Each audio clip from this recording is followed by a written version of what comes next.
Bismillahirrahmanirrahim. Assalamualaikum warahmatullahi wabarakatuh.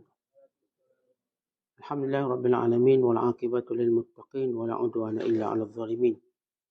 Asyhadu an la ilaha illallah wahdahu la syarika lah wa asyhadu anna Muhammadan abduhu wa rasuluh. Allahumma shalli wa sallim wa barik ala sayyidina Muhammad wa ala alihi wa sahbihi ajma'in wa ba'du. Qala al-musannifu rahimahullahu ta'ala wa nafa'ana Allahu bihi wa bi'ulumihi fid darin amin. Telah berkata Imamul Allamah Syekh Abdul Qasim Al-Qushayri, semoga Allah Ta'ala merahmatinya dan kita mendapat manfaat serta barakah ilmunya. Tajuk yang ke-20, sabar. Allah Ta'ala berfirman, wasbir wa ma sabruka illa billah. Sabarlah engkau wahai Muhammad sallallahu alaihi wasallam. Tiada kesabaranmu itu kecuali dengan pertolongan Allah Subhanahu wa taala. Surah An-Nahl ayat 127. Dari Aisyah radhiyallahu taala anha diceritakan bahawa Rasulullah sallallahu alaihi wasallam bersabda, "Inna sabra inda sadmatil ula."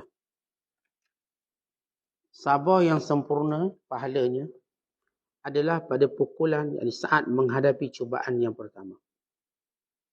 Dari Anas bin Malik radhiyallahu taala anhu dikatakan bahawa Rasulullah sallallahu alaihi wasallam bersabda, sabar yang sempurna adalah pada pukulan, yakni saat menghadapi cubaan yang pertama. Sabar terbahagi dua. Sabar yang berkaitan dengan usaha hamba dan sabar yang tidak ada berkaitan dengan usaha. Sabar yang berkaitan dengan usaha pula terbahagi kepada dua, iaitu sabar terhadap apa yang Allah perintahkan dan sabar terhadap apa yang dilarangnya. Manakala sabar yang tidak berkaitan dengan usaha adalah sabar terhadap penderitaan yang terkait dengan hukum, yang sunnatullah kerana mendapatkan kesulitan. Junaid al-Baghdadi mengatakan, perjalanan dari dunia menuju akhirat adalah mudah dan menyenangkan bagi orang yang beriman. Memutuskan hubungan makhluk di sisi Allah adalah berat. Perjalanan dari diri sendiri menuju Allah adalah sangat berat. Dan sabar kepada Allah tentu akan lebih berat. Dia ditanya tentang sabar, maka kata Junaid al-Baghdadi, menelan kepahitan tanpa bermasam muka, yakni tanpa berubah emosinya. Menurut Ali bin Abi Talib radhiyallahu taala anhu, sabar merupakan bahagian dari iman. Sebagaimana tempat kedudukan kepala merupakan bahagian yang penting dari tubuh. Menurut Abdul Qasim, yang dimaksudkan firman Allah Ta'ala, wasbir, sabarlah engkau wahai Muhammad, dan asas kepada ibadat. Sedang yang dimaksudkan dengan firman Allah Ta'ala, wa ma sabruka illa billah, tiadalah kesabaranmu kecuali dengan pertolongan Allah Ta'ala, adalah ubudiyah. Barang siapa yang naik dari satu darjat untukmu menuju satu darjat yang lain kerana pertolonganmu, maka dia pindah dari darjat kaedah menuju darjat ubudiyah. Dia berpindah dari darjat ibadah menuju darjat ubudiyah. Rasulullah sallallahu alaihi wasallam bersabda, bika ahya wa bika amutu. Hanya dengan pertolonganmu saya dapat hidup dan dengan pertolonganmu saya mati. Muslimin dan muslimat dan penonton yang dirahmati Allah sekalian, setelah kita membicarakan tajuk yakin, itu tajuk yang ke-19. Bagaimana membina keyakinan kepada Allah Subhanahu wa taala? Maka pada pagi ini kita akan membicarakan tangga yang seterusnya, itu tangga yang ke-20 dalam mendekati Allah Subhanahu wa taala, dalam perjalanan menuju Allah, dalam berada pada lindungan Allah Subhanahu wa taala dan pendampingannya, itu sifat sabar. Sabar merupakan sifat para Nabi alaihi wassalatu wassalam dan sifat orang-orang yang beriman. Bukan sabar ini wajib, pada perkara yang berkait dengan ketuhanan. Artinya, bila dimaksudkan dengan sabar, kita menahan diri kita daripada melakukan apa sahaja perbuatan yang Allah murka. Sama ada perkataan, sama ada perbuatan, dan sama ada apa yang ada dalam hati kita. Apa sahaja yang Allah Ta'ala murka, lalu kita tahan diri kita daripada melakukannya, maka itu sabar.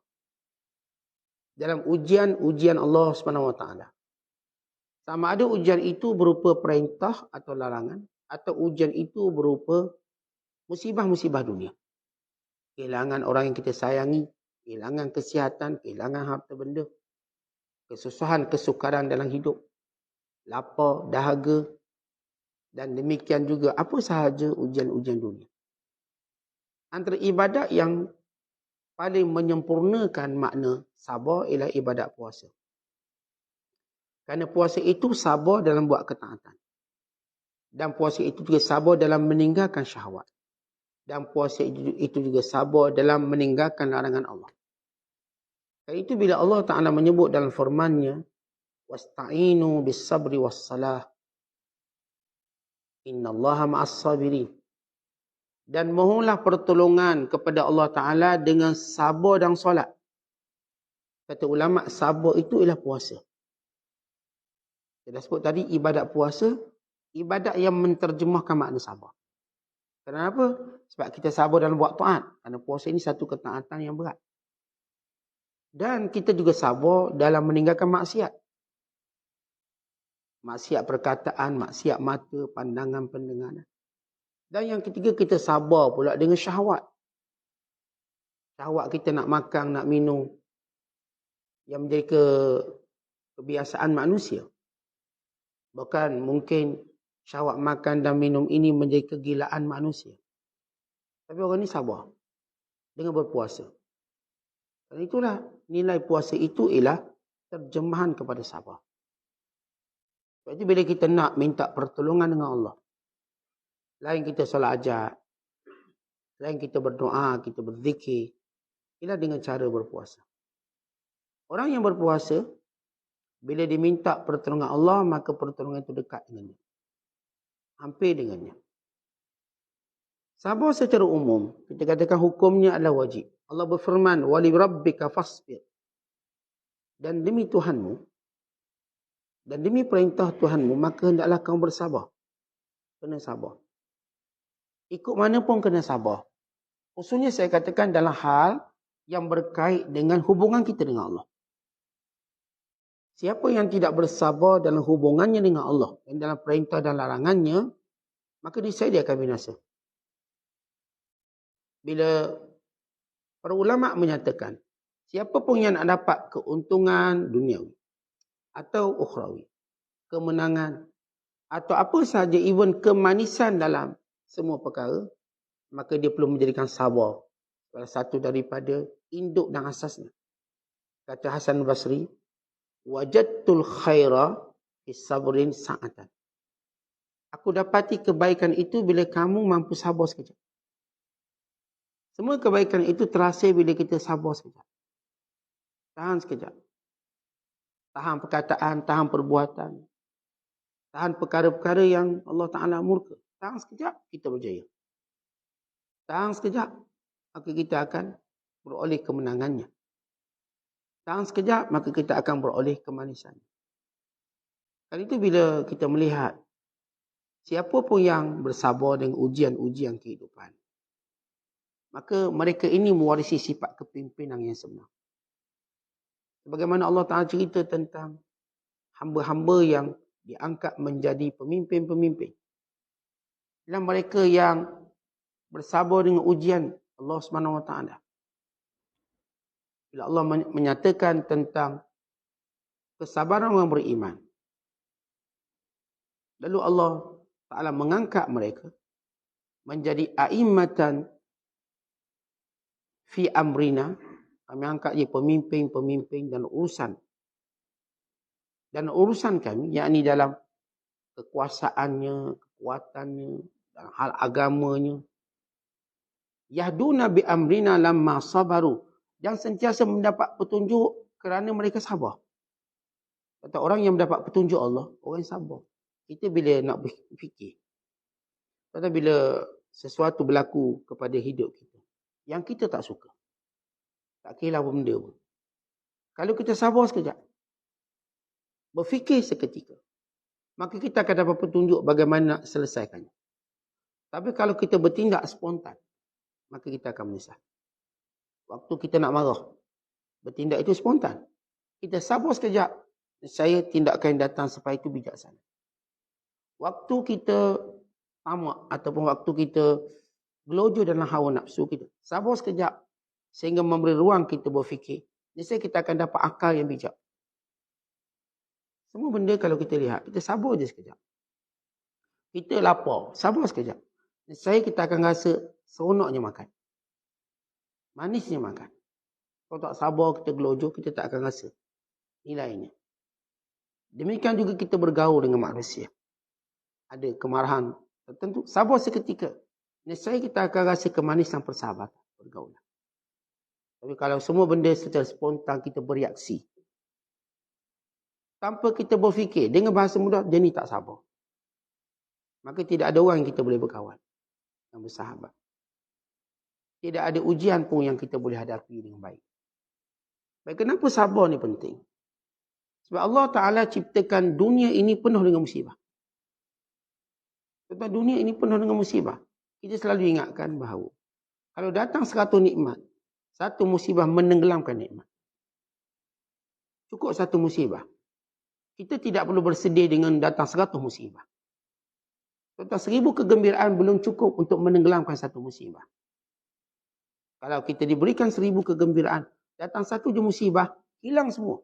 Umpama kita makan setangkai anggur, semua manis, satu je pahit. Cukup menjadikan anggur itu pahit semuanya.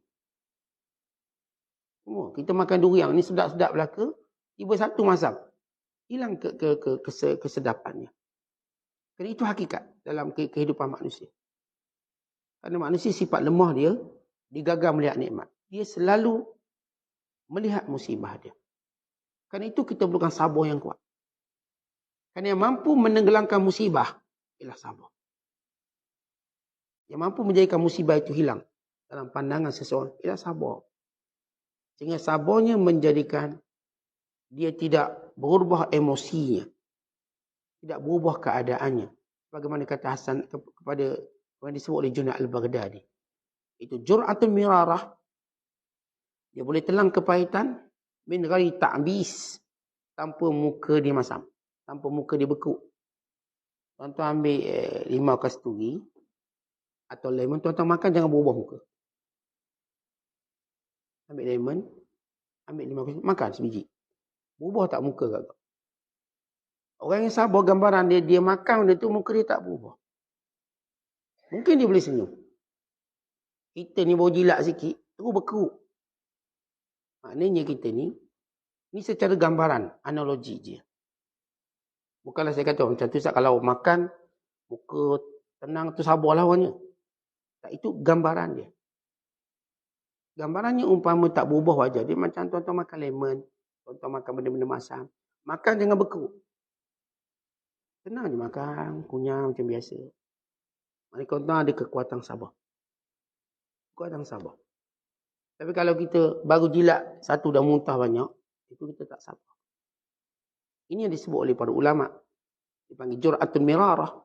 Menelan kepahitan min ghairi ta'bis, tanpa wajah berubah.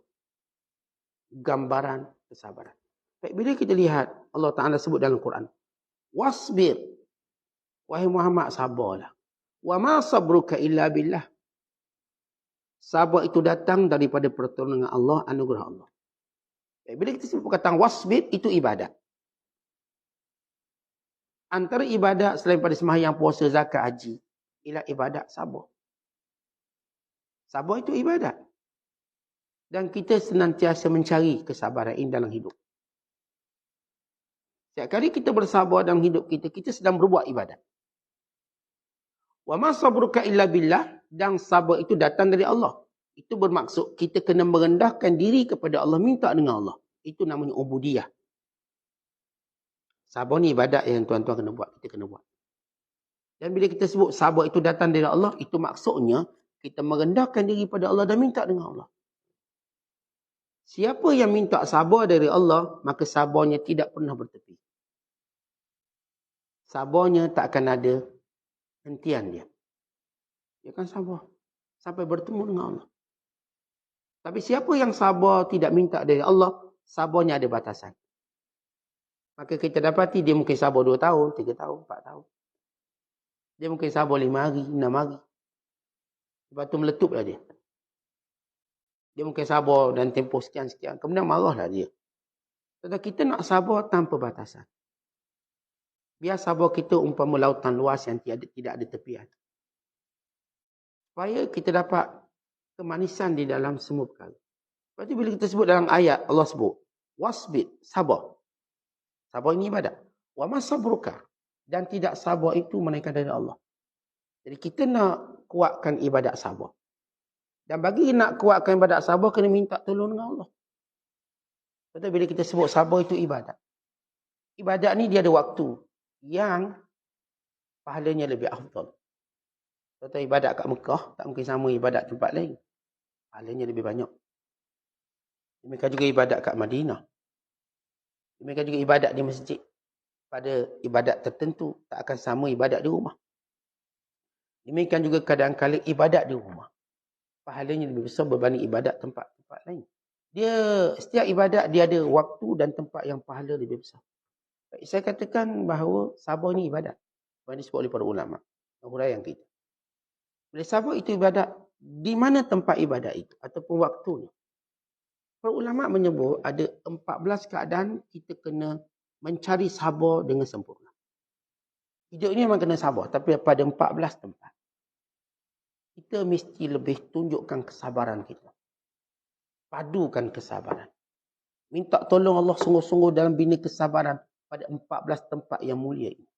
Yang pertama kata ulama, iaitu sabar ketika mana kita meninggalkan segala perkara-perkara yang haram. Syahwat yang haram. Zinanya, mencurinya, mengumpat. Apa sahaja nama syahwat-syahwat yang haram, maka kita bersabar. Kerana setengah ulama menyatakan sabar itu darjatnya paling besar pahala. Kata kita ada 3 jenis sabar. Yang pertama, sabar pada musibah. Yang kedua, sabar pada taat. Yang ketiga, sabar dalam meninggalkan maksiat. Disebut dalam satu hadis. Walaupun hadis ini dhaif, itu diriwayatkan oleh Imam Ibn Abi Dunya. Bila Nabi SAW menyatakan, bila seorang hamba itu sabar pada musibah, ditulis baginya 300 darjat. Dan bila mana seorang hamba itu bersabar dalam taat, ditulis baginya 600 darjat. Dan bila mana hamba itu bersabar dalam meninggalkan maksiat, ditulis baginya 900 darjat. Ini disebut daripada riwayat Ali bin Abi Talib radhiyallahu ta'ala anhu.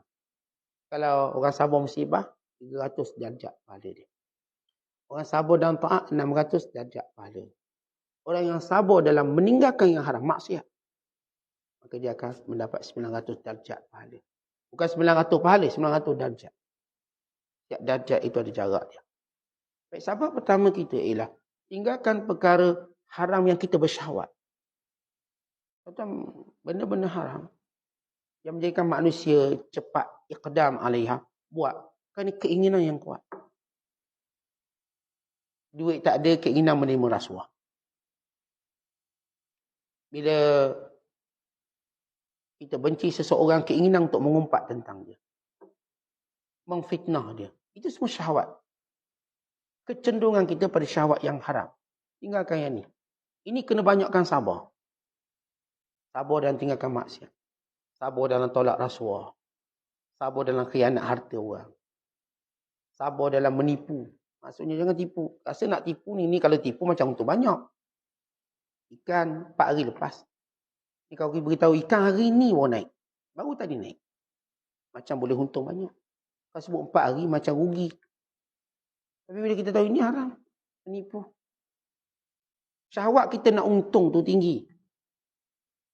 Sebab itu orang yang paling, kalau dalam bab menipu lah. Orang-orang yang mencari keuntungan melalui perniagaan. Ini memang kuat menipu. Rasulullah menyatakan tentang golongan ini. Ya ma'asyarat tujjar antumul fujjar. Orang meniaga, kamu paling banyak menipu. Jahat sekali kamu. Jadi kamu kena benar. Nah, kalau kamu benar, kamu bersama para Nabi. Sebalik Rasulullah SAW menyebut bahawa orang meniaga ni adalah lebih pada menipu. Rasulullah beri satu kemuliaan. Kalau kamu jujur, kamu bersama aku dalam syurga. Bukan bersama Nabi-Nabi lain. Bersama para syuhada. Kadang-kadang tuan-tuan setiap orang macam kita. Nak perang takut, mungkin. Nak ibadat banyak pun, mungkin. Tak apa larat. Tapi, bila tuan-tuan meniaga, kita jujur, kita bersama mereka. Sebab, jujur dan perniagaan sukar. Kerana masing-masing mengharapkan keuntungan yang cepat. Tiba-tiba kita tak risau. Apalah kalau rezeki saya, rezeki saya. Kalau saya kata ikan 4 hari, saya kata ini memang 4 hari. Ikan ni naik 4 hari lepas. Tapi saya nampak segar lagi. Awak boleh nilai sendiri, tengoklah. Cek sendiri. Kalau orang jual ikan. Kalau kita jual buah. Buah ni manis ke tak? Yang manis tak manis, saya tak tahulah. Tapi saya boleh bagi awak rasa. Kalau awak puas hati dengan rasanya, okey. Tak kerti lah kita, manis. Ini kalau makan itu kencing manis, punya manis. Kita nak otak boleh, tapi rezeki tu hilang keberkatan. Ini sedap tak sedap? Oh, ini sedap. Sebab sampai macam ni, macam ni. Kalau kita ambil, saya sedap tak sedap ni benda yang subjektif. Awak makan. Awak rasa sedap, awak boleh. Kalau saya sedap lah, tapi selera awak saya tak tahu. Ini kita jawab secara jujur. Kita tak rugi apa-apa. Kerana tidak pernah orang cakap benda ni rugi. Walaupun mula nampak rugi. Dia umpama sabuk. Memanglah mula-mula kita campur air macam tenggelam. Tapi hakikat sabuk dia timbul. Sabuk macam mana boleh timbul. Walaupun tenggelam sekejap. Ini kalau kita cakap jujur. Zoe nampak macam rugi sekejap. Sebenarnya kita untung. Dia ada trust, kepercayaan. Yang kedua yang perlu kita tekankan ibadat sabar ini. Bila mana kita berada dalam kesusahan. Dalam kita katakan kemiskinan. Duit tak ada. Dan kita katakan hidup ni susah sikit lah. Ekonomi tak berapa itu dan ini. Lalu kita memilih sabar. Al-fakru wa dhiqul hal. Sabar pada fakir. Maka disebut dalam satu hadis. Disebut dalam ayat Al-Quran. Bila Allah menyatakan. Innama yuwaffas sabiruna ajrahum bighairi hisab. Bila Allah Ta'ala sebut dalam Al-Quran. Bahawa orang yang sabar itu diberi ganjaran dengan istana dalam syurga. Diberikan istana dalam syurga. Bukan ayat saya baca, ayat yang lain. Diberi ganjaran dalam syurga. Kata ulama yang dimaksudkan ialah sabar dengan kemiskinan. Dari sabar dengan kemiskinan.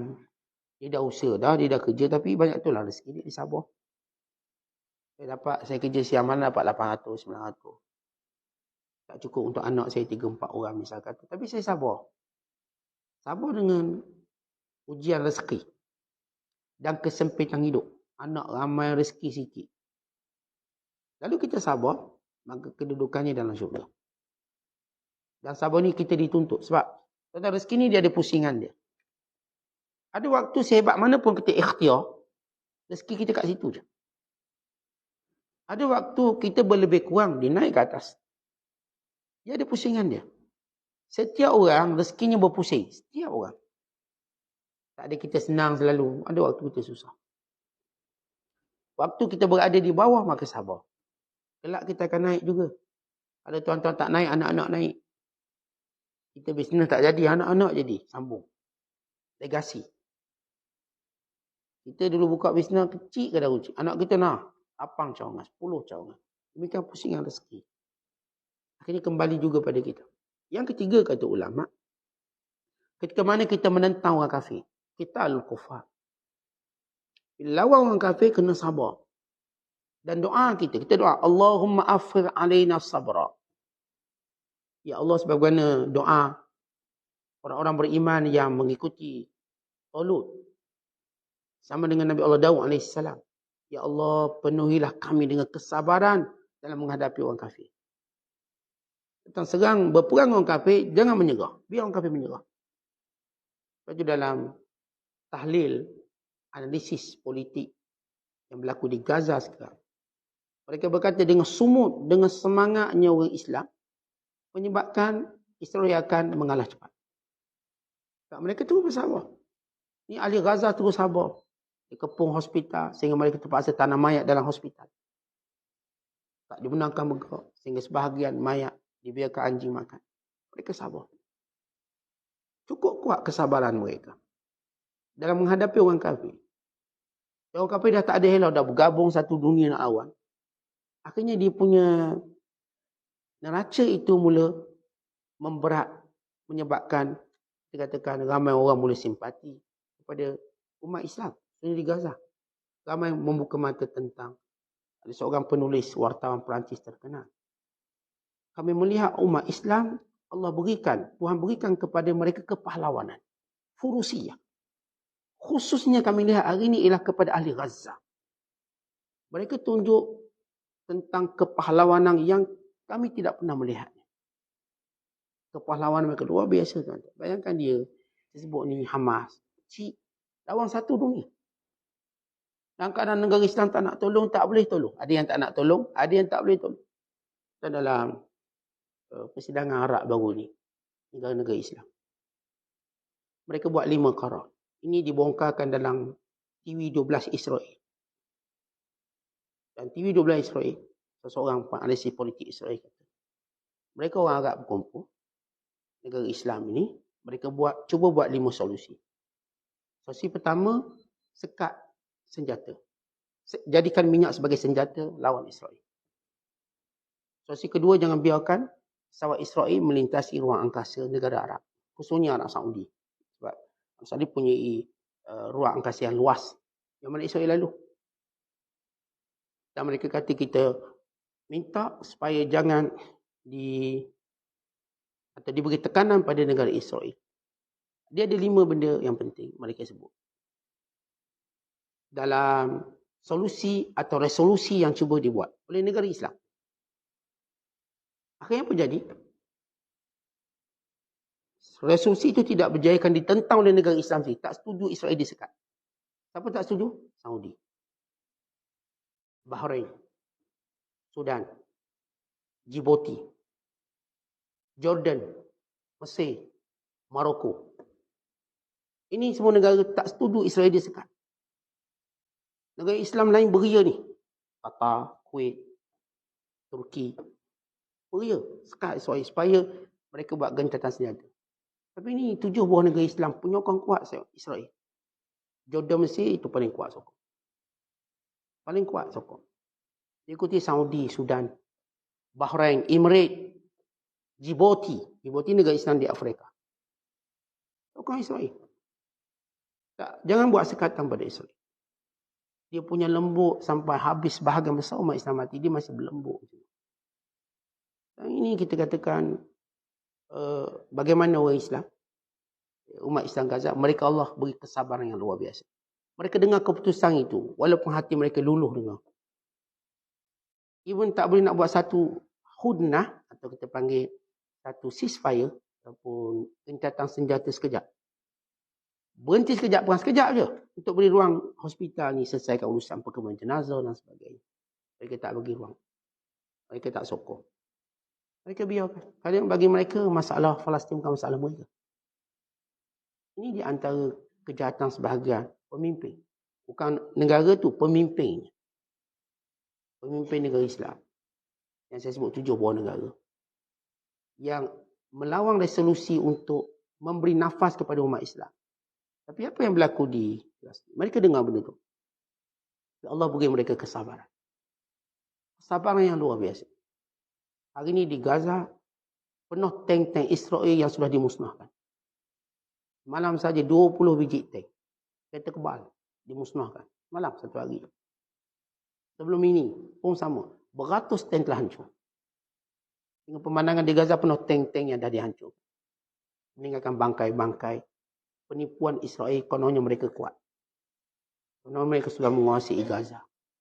Jadi ini kesabaran orang Islam. Ini contoh yang saya sebut, seorang wartawan Perancis dalam tulisannya semalam menyebut. Kami tak pernah lihat kepahlawanan sehebat ahli Gaza.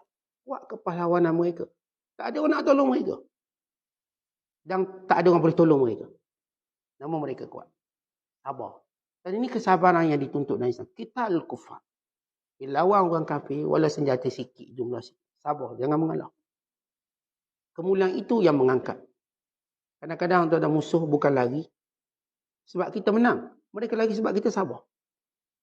Dan mereka tak boleh buat apa. Atau kalau orang bertinju kat gelanggang.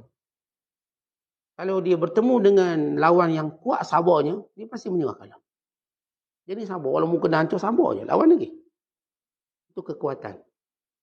Dalam hal menentang orang kafir. Sebab dalam Islam, lari di medan perang dosa besar. Kerana orang Islam dia ajar bersabar lawan orang kafir. Walau sehebat mana pun orang kafir. Kerana Allah bersama dengan orang yang beriman. Bila mana Allah tolong orang beriman, tidak ada yang mengalahkan. Bila Allah bersama orang beriman, tidak ada yang boleh mengalahkan.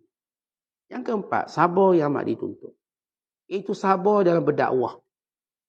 Tentang dakwah ni kena sabar. Buat imam dakwah secara maklum hari ni bagi kuliah. Dia kena sabarlah. Nak bagi kuliah orang tak nak dengar. Kena bagi kuliah orang tak nak hadir. Maka dia kena sabar. Dia kena kuatkan kesabaran. Ada Nabi yang berdakwah bukan sekadar orang tak dengar, orang menganjing lagi. Hatta Nabi-Nabi alaihissalatu wassalam, waktu mereka berdakwah, orang duduk depan tutup telinga. Yang tutup telinga. Bukan sekadar tutup telinga, ambil baju tutup muka pula. Tengok Nabi ini bercakap, berdakwah.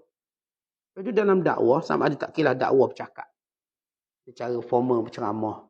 Dakwah secara bertemu muka. Maka semua benda ni perlukan sabar. Sebab kejayaan dakwah pada sabar.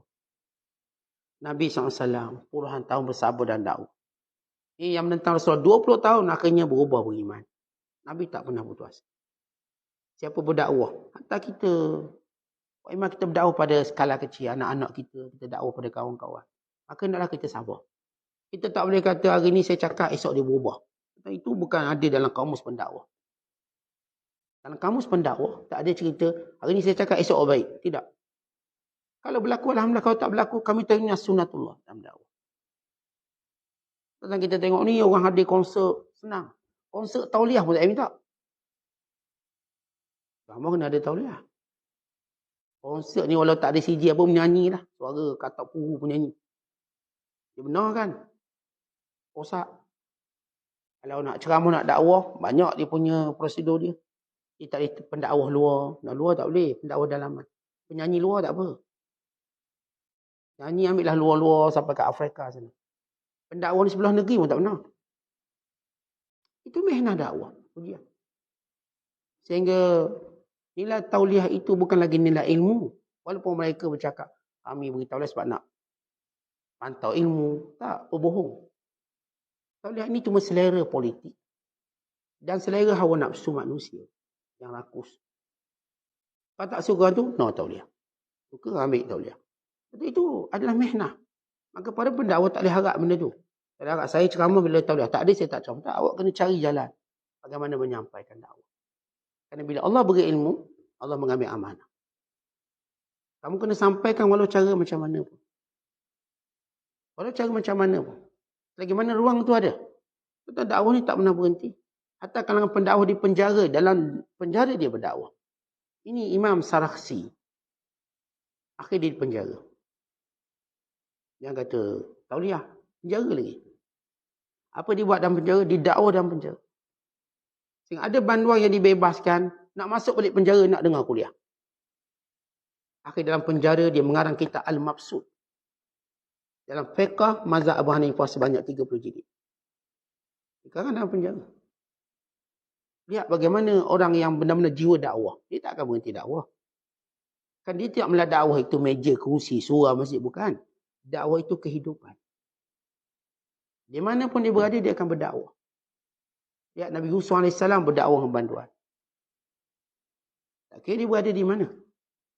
Sebab itu kita lihat orang dakwah, dia tak boleh berangai orang hampa kapet merah ke dia, tabur bunga mawar, iring dia dengan bunga mangga. Atau dengan warna-warni bunga api. Mulakan ceramah dia. Jangan mengharapkan demikian. Jadi kalau dapat ada masalah. Jangan mengharapkan demikian. Tapi dakwah ini bila Allah beri kita kewajiban.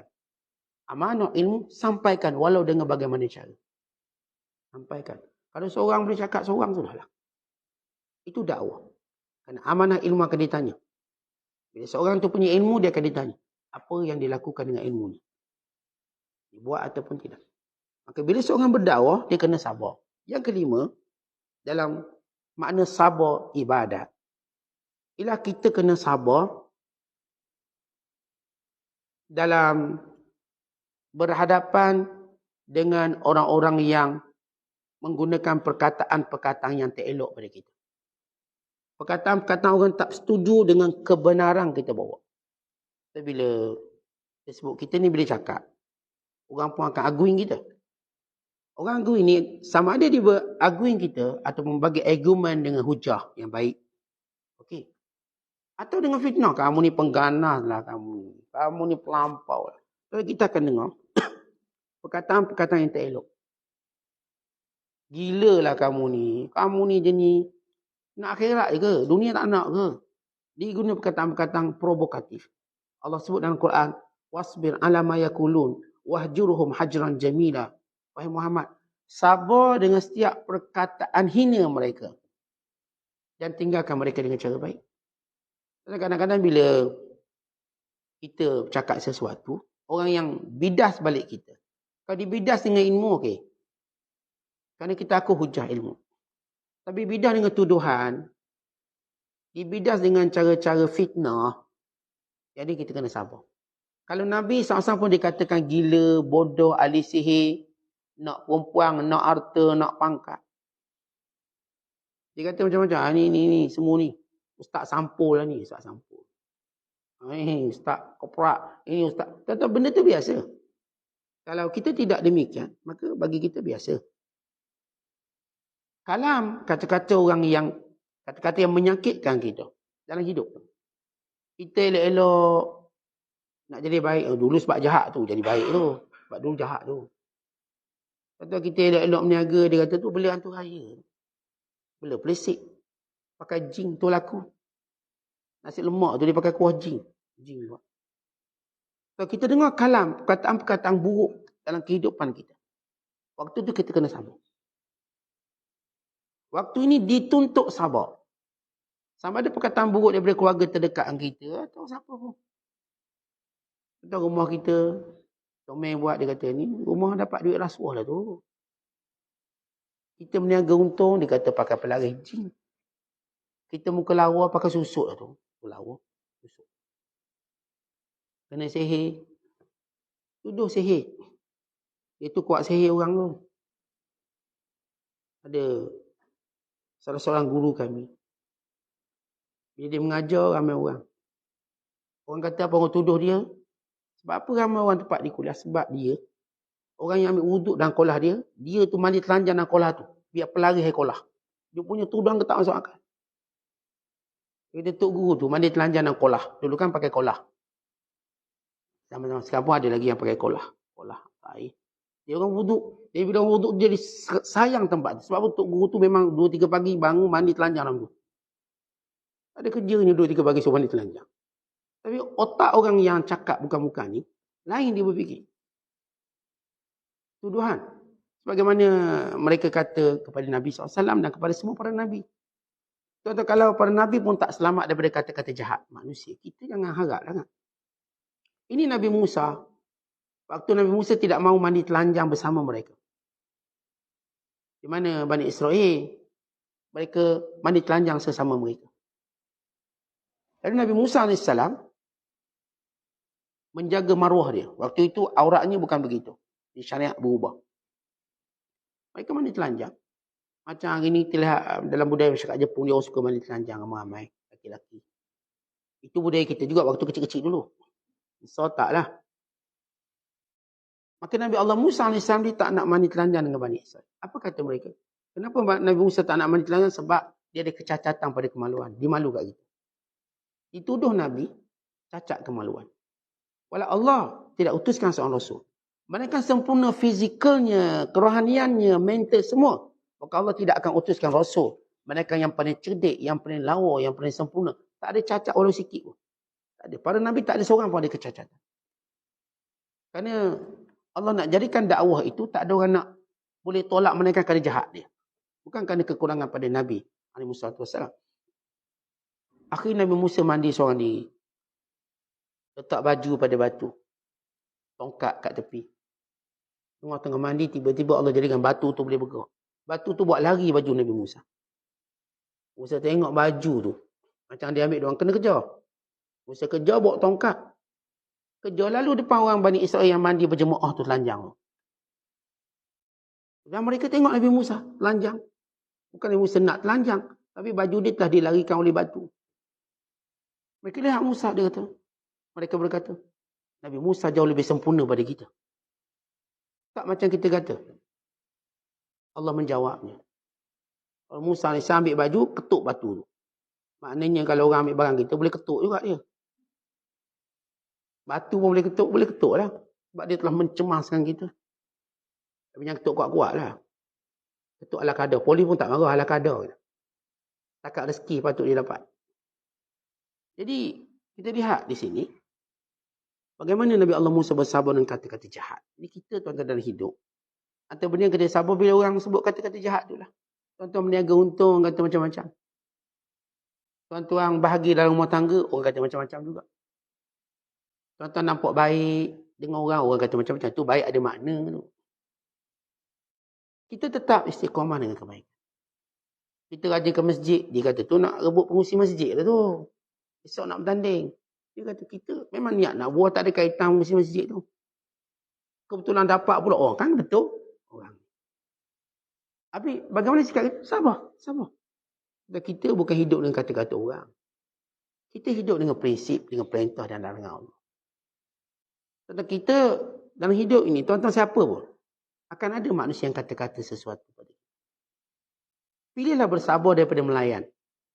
Tuan-tuan kalau setiap kali anjing menyalak, kita nak baling batu. Nanti kat sana jadi bukit batu yang kita baling. Anjing tu terus menyalak. Jadi biarkan anjing tu menyalak, tuan-tuan jalan, nanti suara tu dah tak dengar. Tak dengar dah menyalak. Kata kita begitu, kata kita begini. Jalan macam biasa. Kita berniaga kata tu jual mahal tu, harga Yahudi. Oh, harga Yahudi. Kata kita tahu kos kita berapa. Kenapa margin kita banyak ni. Kita ni harga Yahudi. Apalah jual banyak ni sekian-sekian. Kata biarkan dia. Jalan je. Kita berniaga macam biasa. Sebab ternyata kalau Yahudi berniaga, dia tak kata pula harga Yahudi. Ya, beli je barang Yahudi tu. Kita orang Islam berniaga, ambil lah untuk. Tu kata harga Yahudi. Ini benda-benda yang kita kena hadapi dalam realiti hidup. Tuan-tuan jangan lemah. Tuan-tuan tahu kenapa saya ambil banyak ni. Habis sana murah. Murah dia mungkin ambil banyak, dapat harga murah. Saya banyak ni. Saya dah semua bayar kedai, bayar sekarang. Ini harga saya boleh tawarkan. Dan perniagaan ini pilihan awak boleh pilih. Saya boleh pilih dia. Tak ada paksaan. Kalau nak pilih saya, inilah harga yang mampu saya bagi. Kita tak boleh sama dengan orang kerana berbeza. Dia beli barang pakai kontena, murah lah. Kita beli cara runci, mahal sikit. Dia pun dah ada cara ambil untung. Tuan-tuan jangan layan kata-kata manusia. Dan yang keenam ialah, iaitu kita mendengar ataupun kita bersabar dalam meninggalkan pendapatan yang haram. Kalau kita berniaga, adalah kadang-kadang kita diberi pilihan kerja halal, kerja haram. Maka kita sabar, tak pilih kerja haram. Memang haram itu secara zat atau haram itu secara arid. Maksudnya, kadang-kadang haram itu memang kerja haram. Kerja ngalung, memang haram. Yang kedua, kerja itu tak haram. Tapi kita terpaksa buka tudung nak kerja. Terpaksa tinggal Jumaat kalau nak kerja. Kerja itu tak ada masalah. Tapi ada pengabaian perintah Allah di situ. Kadang-kadang kita pun kena negotiate juga. Bos kita nak rasuah. Maka kita juga tinggalkan. Dan sabar. Sabar. Kenapa? Kita yakin rezeki Allah itu luas. Kita dalam bab rezeki. Senjata kekuatan dalam rezeki ini sabar. Bukan kita terus dengan bahasa lemah. Habis tak, kau tak kerja sini, nak kerja kat mana? Itu bahasa lemah. Itu bahasa orang tidak bertuhan. Bahasa orang bertuhan tak? Bumi Allah ni luas. Kat mana pun ada rezeki. Ni, kalau kata jangan kerja tempat ni, habis saya nak makan anak bini macam mana? Macam mana saya nak bagi makan anak bini macam mana? Bukankah pekerjaan tu banyak? Luas. Yang kamu jadi buta sampai nampak satu kerja je, kenapa? Ini orang buta agama. Bila buta agama dia tak nampak Tuhan, maka rezekinya dia nampak situ je. Itu ada yang kerja dengan Yahudi tu. Orang kata berhentilah. Bahaya awak kerja Yahudi. Habis saya nak makan anak bini macam mana? Dia tidak melihat keluasan rezeki. Itu ada yang terus mempertahankan yang haram. Ada yang jadi driver kasbah. Bini dia mengadu, Ustaz, suami saya ni kerja masalah. Saya kata kerja apa? Driver lori kasbah. Saya desak berhentilah. Ni anak tunjuk perut ni. Anak ni tak nakang makan rezeki haram. Dan ni orang macam ni dia tak nampak rezeki apa dah, banyak lagi lori halal lain. Banyak lori halal lain. Tapi lori arak tu juga yang dia mandunya. Bagi dia, habis saya nak kerja apa tadi? Nak kerja apa? Kau lihat bagaimana orang kalau buta agama, dia pun buta rezeki. Orang bila ada agama, dia lihat luasnya rezeki Allah. Tuan-tuan, luas. Tuan-tuan nak tahu luas macam mana rezeki Allah, cuba tuan-tuan ke laut lihat luas rezeki Allah. Di mana-mana ada ikan. Luas. Tuan-tuan kena sabar sekejap je. Sabar. Kita jangan tengok ada orang lain yang banyak dapat ikan. Orang lain tu kadang keluar sebulan. Jadi saya cakap dengan hamba Allah. Dia ni tangkap ikan. Saya kata, awak tangkap ikan berapa hari? Kita keluar sebulan tangkap ikan. Sebulan duduk kat laut. Nak dapat ikan banyak ni, sebulan keluar. Kita keluar 3 jam sampai makan Maggi nak ikan. Susah. Sabar kurang. Tu kata, tak ada ikan ni. Ni dia keluar sebulan, cari sana cari sini untuk penuh bot. 1 bulan. Tinggal anak bini. Kawan saya ni ajar dia ada bot besar. Tanya macam mana dia cakap ikan. Sebulan duduk tengah laut tidur. Tinggal anak bini. Dapat ikan balik berniaga. Kalau kita sebut rezeki ni tak, kita sabar. Sabar sekejap. Disebut dalam hadis Nabi sallallahu alaihi wasallam. Bila Rasulullah ajar kita tentang ajmilu fit talaq. Hendaklah kamu mencari rezeki dengan baik. Jangan kerana lambatnya rezeki lalu kamu mengambil yang haram. Jangan kerana kita rasa lambat rezeki, kita pun terus cepat. Kononnya rezeki haram tu cepat. Kerana rezeki haram tak cepat. Malaikat dia cepat membinasakan kita. Lepas tu sabar dalam bab cari rezeki. Ajar anak-anak kita. Dalam bab rezeki kamu sabar. Jangan macam terdesak sangat nak kerja sampai gadai agama. Jangan diajar begitu. Rezeki ada. Cari. Pilih sini pula. Pilih sini pula. Lepas tu tuan-tuan bila kita pilih kerja, tengok sejauh mana ruang agama tu kita ada. Dan di antara sabar yang amat dituntut. Sabar bila mana kita kehilangan penglihatan. Nabi SAW sebut, siapa yang Allah uji dengan pandangannya mata sampai kabur tak nampak dan buta, melainkan Allah akan menggantikan dengan syurga. Kadang ada kawan-kawan kita Allah uji dengan mata mereka. Kena kecil manis. Ada sahabat saya kecil manis, dua-dua mata buta. Tak dapat tengok. Nangis dia. Saya kata, saya baca hadis ni. Waktu saya ziarah dia, saya baca hadis ni. Tidak, Allah tak nak uji dengan 2 pandangan mata. Manakah Allah akan ganti dengan syurga. Saya baca hadis dia pun menangis. Allah ganti syurga. Pandangan ni cuma sementara. Sementara. Jadi sabar waktu hilang pandangan ini amat dituntut. Kadang-kadang tak buta pun mata mula kelabung. Kita masuk umur 40, 50. Gabung jauh, gabung dekat. Jadi gabung. Jadi kita pun nak baca buku dah susah. Lalu kita sabar. Sabar hilangnya pandangan kita. Dulu tajam pandangan saya. Sekarang dah kena pakai spek lah. Kalau tak ada spek, tak boleh jalan. Tak boleh baca buku. Kita rasa kesukarannya. Dengan ujian Allah pada mata kita. Sabar itu membawa kepada syurga. Terutamanya bila sampai peringkat ujian mata sampai hilang penglihatan terus. Sama ada orang hilang sebelah. Ada orang hilang dua-dua belah. Tak kira sebab apa pun. Ada yang berlaku sebab kemalangan. Ada yang berlaku sebab penyakit. Ada yang berlaku dengan sebab-sebab. Ya, bangun tidur tiba buta. Hilang pandangan. Ujian baginya. Jadi gabung yang luar biasa. Maka siapa sabar dengan pandangan, hilang ujian, maka ini sabar di tempat yang paling dituntut. Dan seterusnya sabar yang amat dituntut. Bila hilang orang kita sayang. Faqdul ahibbah. Hilang orang kita sayang, matilah. Mati ke hilang. Orang kita sayang siapa? Pasangan kita, anak bini kita, mak ayah kita, adik-beradik kita. Orang-orang yang kita sayang dalam hidup. Ya orang ni kalau mati insya-Allah kita baliklah. Sebab dia ada keutamaan dalam diri kita. Kita akan bersama mereka, cuti kerja. Kerana orang ni orang kita sayang. Bila hilang kita sabar.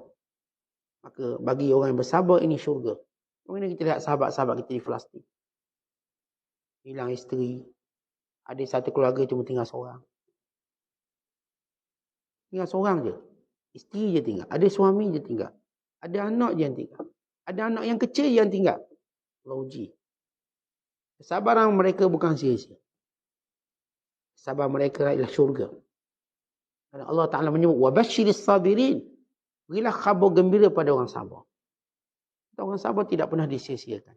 Allah tidak pernah menyia-nyiakan orang yang sabar. Orang sabar berada pada tingkat tertinggi di sisi Allah Subhanahu Wa Taala. Kemudian seterusnya ialah sabar dalam bergaul dengan orang. Mukhalatatun nas. Bila kita bergaul dengan orang tuan-tuan, watak mereka macam-macam. Kita tak boleh expect orang ni perangai macam kita. Atau ikut selera kita. Macam-macam. Kita suka bercakap, kawan ni dia tak suka bercakap. Kalau kita sembang ni tak seronok, dia tak respon. Tak respon, angguk pun tak. Maka sabar. Ada kawan pula dia bercakap lebih hak pula. Bagi 5 minit, 50 minit dia bantai. Maka sabar. Kalau setiap orang ada kekurangan, kita pun ada kekurangan. Kita kalau kita tanya apa pandangan awak tentang saya, pasti kawan kita pun sebut apa yang negatif kita. Kita tuan-tuan jangan lihat negatif kawan ni. Lihat juga negatif kita. Maka kalau kawan kita boleh sabar dengan kerenah kita juga kena sabar kerenah dia. Maka sabar. Dalam persahabatan, kalau tuan-tuan tengok orang yang bersahabat lama-lama tu, semua kerana mereka dikurniakan kesabaran dengan geng kawan-kawan mereka. Ada kawan-kawan yang kadang berjanji tak patuh. Dia sabar. Kita andaikan dia mungkin ada masyarakat. Ada kawan-kawan kita hutang kadang buat tak ingat. Kita pun sabar. Tapi dia baik. Hutang buat tak ingat sikit. Tak apa. Sebab saya tengok kebaikan lain dia banyak. Hutang pun bukan banyak. Sangat RM10 je. Banyak. Dia pun tak lari duduk dengan kita. Bukan jenis tutup telefon tu. Itu lain tu. Itu dajjalun.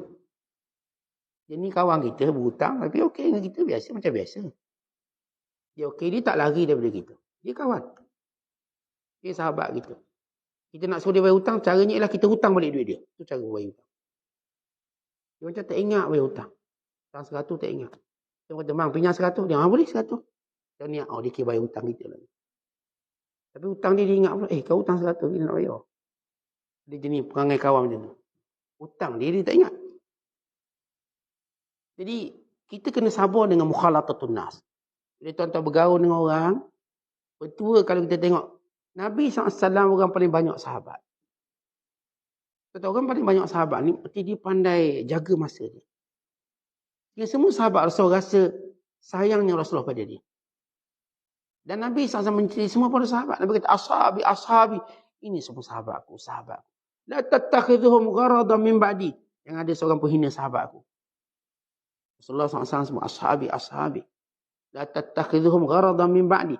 Yang ada seorang pun yang cuba menghina sahabatku. Macam mana Rasulullah SAW ada masa yang banyak berkawan. Walau Rasulullah dengan qiyamul lailnya, dengan perjuangannya. Tapi Rasulullah ada ribuan sahabat. Nabi ingat nama. Kita 5 orang sahabat pun tak ingat. Geng-geng haji tahun lepas tak ingat tau. Apa? Oh, geng haji. Kau nama apa? Tanya balik.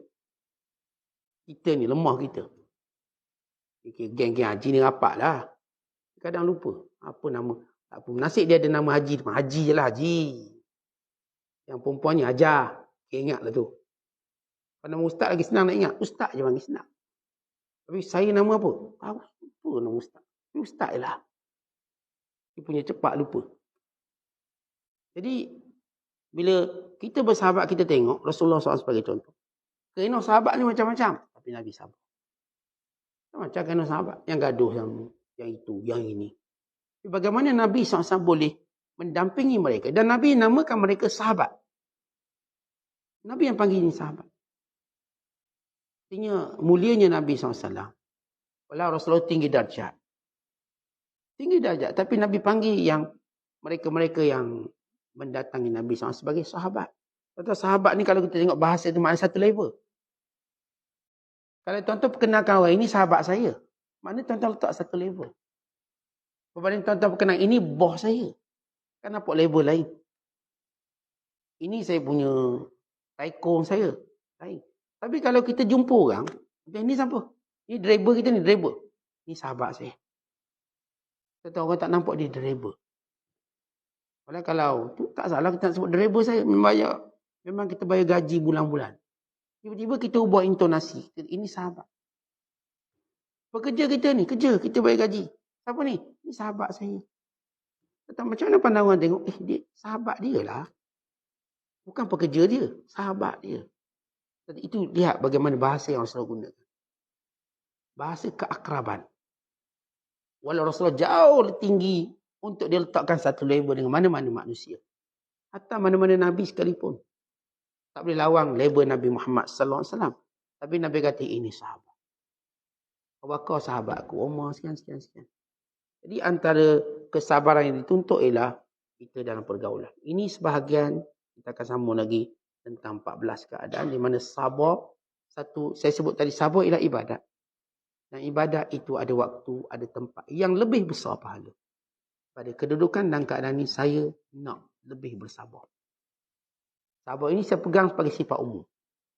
Tetapi ada tempat saya akan kuatkan, perkasakan sabar saya kerana pahala yang besar dan kedudukan yang baik di sisi Allah. Wallahu a'lam bishawab. Assalamualaikum warahmatullahi wabarakatuh.